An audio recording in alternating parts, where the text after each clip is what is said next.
Sebuah insiden mengerikan baru-baru ini terjadi di kota Rosh Ha'ayin, Israel ketika petir menyambar sebuah pohon kelapa. Sambaran itu memicu ledakan serangkaian kabel listrik di dekatnya, menyebabkan kepanikan hebat di kalangan warga setempat. Peristiwa dramatis yang terjadi di tengah badai besar pada Kamis sore 14 November 2025 ini terekam dalam sebuah video warga sekitar.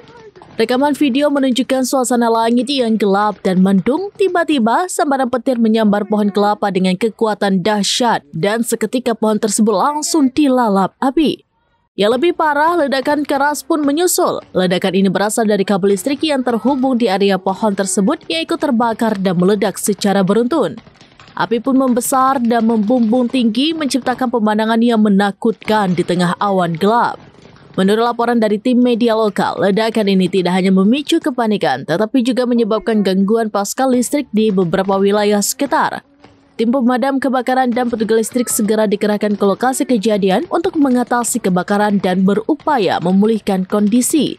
Salah seorang warga setempat menggambarkan momen itu sebagai sesuatu yang sangat menyeramkan. Ia menuturkan bahwa mereka mendengar suara ledakan yang sangat besar. Ketika mereka melihat keluar, pohon kelapa itu sudah hangus terbakar dengan api yang sangat besar.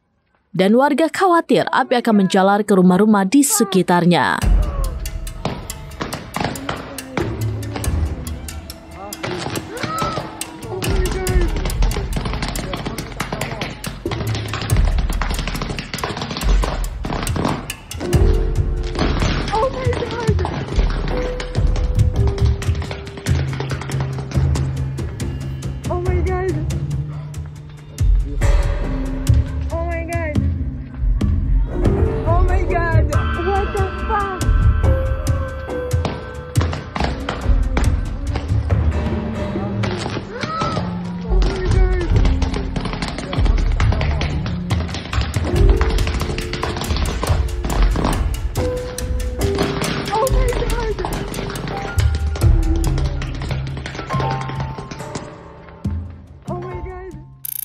Download Tribun X sekarang, menghadirkan lokal menjadi Indonesia.